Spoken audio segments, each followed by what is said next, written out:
Hello bachcho, let's see the question. Question says, solve the following system of equations by matrix method, and system of equation is given as 5x plus 2y equal to 3 and 3x plus 2y equal to 5.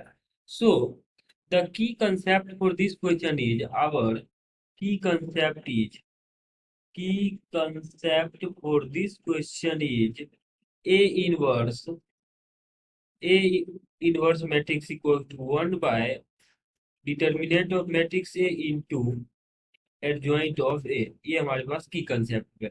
अब given question के according हम देखें तो यहाँ पर दो equation दे रखे हैं। ये इक्वेशन फर्स्ट है और सेकेंड इक्वेशन भी गिवन है इस प्रकार से।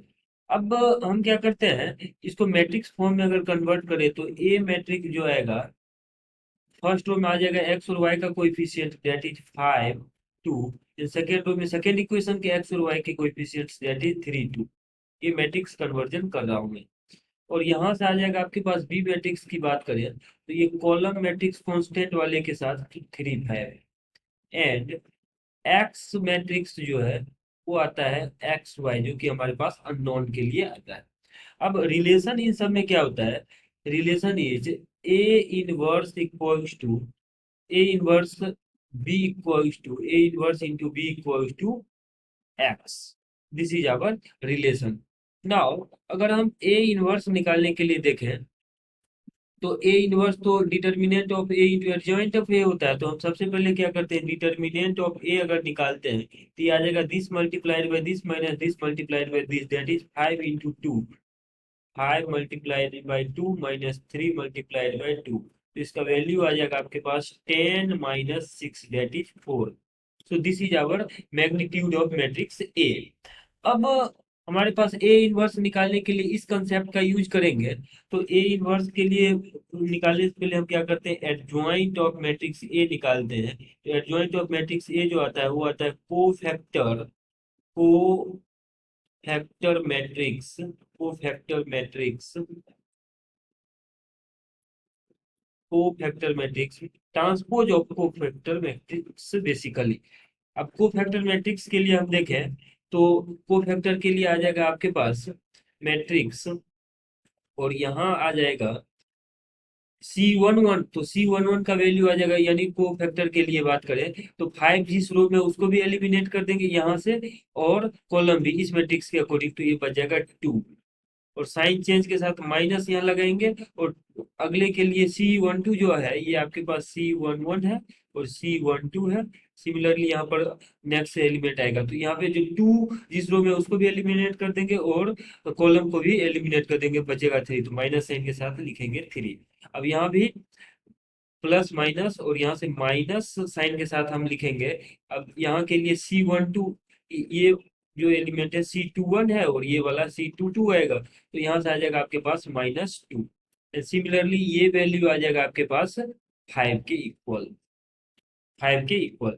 और इसका ट्रांसपोज अगर हम लेते हैं then adjoint of matrix A will become. तो इसका ट्रांसपोज के लिए रो को कॉलम से कोरोस्पोंडिंग हम एक्सचेंज कर लेते हैं तो ये आ जाएगा 2 -3 एंड -2 5। तो इवेंचुअली हमारे पास एडजॉइंट ऑफ मैट्रिक्स ए आ गया, मैग्नीट्यूड ऑफ मैट्रिक्स ए अगर आ गया तो हम फाइनली क्या लिख सकते हैं, so our A inverse matrix will be, A inverse matrix की अगर हम बात करें तो आता है 1 by adjoint of A that is 1/4 multiplied by adjoint of A कितना है, ये 2 -2 एंड -3 5 ऐसा। अब फाइनली हमें अगर x निकालना है तो x निकालने के लिए क्या करेंगे, x is A inverse into B तो लिख लेते हैं।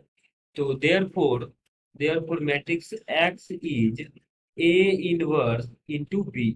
अब ए इनवर्स कितना है 1/4 मल्टीप्लाइड बाय, और ये आपके पास आ रहा है 2 -2 एंड -3 5। ये तो मैट्रिक्स ए का वैल्यू था।